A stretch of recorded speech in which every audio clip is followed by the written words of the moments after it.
सर्वप्रथम मैं प्रधानमंत्री नरेंद्र मोदी जी को धन्यवाद करता हूं एनएफआईआर की तरफ से।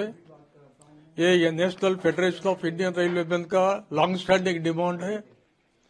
जब मैं प्रधानमंत्री से मिला था 24 तारीख अगस्त 24 में, वो टाइम पे भी मैं प्रधानमंत्री को निवेदन किया जल्दी से पे कमीशन सेटअप करने के लिए। आज कैबिनेट का निर्णय आ गई। अभी बहुत काम है इसमें। 34 लाख कर्मचारी और ये कैटेगरी रेलवेज में 326 कैटेगरी है। बाकी डिपार्टमेंट में भी विभिन्न कैटेगरीज है। हर कैटेगरी का वर्किंग सिस्टम, अकाउंटेबिलिटी, ये सभी अध्ययन करके प्रॉपर पे स्ट्रक्चर रिवीजन जो 2026 से जनवरी 2026 से इंट्रोड्यूस करने से ये कर्मचारियों में एक मोटिवेशन मिलेगी। ये करने के लिए सरकार फर्दर एक्शन लेना पड़ेगा। और मिनिमम पे में भी इम्प्रूवमेंट लाने के लिए भारत सरकार मान ली डॉक्टर आर्कराइड फार्मूला बेसिस पे एक परिवार में पति पत्नी 2 बच्चों का यूनिट को कितना तनख्वाह चाहिए, वो भी कंज्यूमर प्राइस इंडेक्स बेसिस पे अध्ययन करके वो मिनिमम पे में रिवीजन लाने से ये कर्मचारी से काम कर सकता, एफिशिएंसी इंप्रूव कर सकता। आज केंद्र कर्मचारियों का सर्विसेज की वजह से इकोनॉमी इंप्रूव हो गई। प्रधानमंत्री वित्त मंत्री भी एडमिट किया।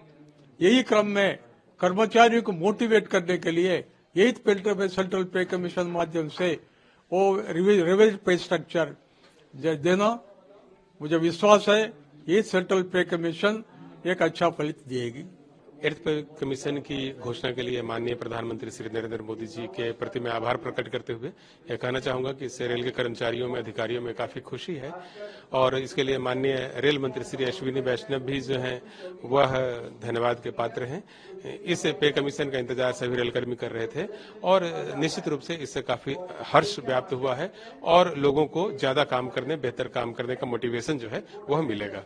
सर, कितने टाइम से आप लोग वेट कर रहे थे? हम लोग पिछले 1 से 1.5 साल से हम लोग वेट कर रहे थे कि इस प्रकार का कमीशन जो है गठित होगा, जिससे सेंट्रल गवर्नमेंट के अधिकारियों और कर्मचारियों के जो वेतन है उसको रिव्यू किया जा सके। हाँ, आज एकदम हमने टीवी में ये अनाउंसमेंट सुना और एकदम खुशी की लहर आ गई कि 8th पे कमीशन का अनाउंसमेंट हो गया। तो ये काफी टाइम से सभी रेल कर्मचारी, सेंट्रल गवर्नमेंट के कर्मचारियों में कंफ्यूजन था कि पे कमीशन कब बैठेगा। तो ये तो सभी कर्मचारियों के लिए, हमारे लिए नव वर्ष का तोहफा है जो मोदी जी ने और हमारे रेल मंत्री जी अश्विनी वैष्णव साहब ने जो दिया है, आज अनाउंस किया है। रियली मतलब ये दिल को बहुत टच किया है कि सेंट्रल गवर्नमेंट के कर्मचारियों की भी बात सुनी जाती है और उसके ऊपर डिसीजन लिया जाता है। और हम ये भी आशा करते हैं कि ये रिपोर्ट जल्दी आ जाए, टाइमली आ जाए, ताकि इसका बेनिफिट सभी कर्मचारियों को मिल जाए। ये हमारे लिए महाकुंभ के समान एक उत्सव का माहौल है, हर 10 सालों में आता है और आज पूरे ऑफिस में एकदम खुशी की मतलब माहौल चल पड़ी है। सभी लोग इसी पर चर्चा कर रहे हैं। इसके लिए मैं माननीय प्रधानमंत्री और माननीय रेल मंत्री का बहुत बड़ा आभार व्यक्त करता हूँ। धन्यवाद। ये देखिए, भारत में ये परंपरा रही है कि केंद्रीय कर्मचारियों का 10 साल के बाद में पे रिवीजन होता है। उसी का अनुकूल ये पे कमीशन 8वें वेतन का घटने का निर्णय सरकार ने लिया। ये स्वागत योग्य है और होना चाहिए था। मैं सरकार को साधुवाद देता हूँ इसके लिए। सर, कितने लोगों को फायदा होगा इससे? और इसमें देखिए 34 लाख सर्विंग और उससे थोड़ा ज्यादा पेंशनर्स, सबको लाभ होना चाहिए।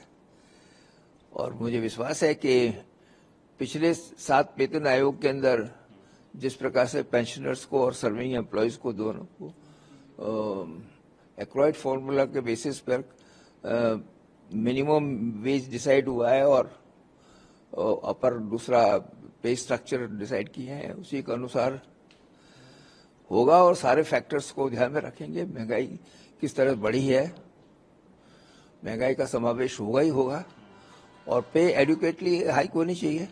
जैसे दूसरे सेक्टर्स के अंदर पे तनख्वाहें बढ़ रही हैं, तो कर्मचारियों के तनख्वाह भी उसी अनुपात में बढ़नी चाहिए, वो ध्यान में रख के बढ़ना चाहिए।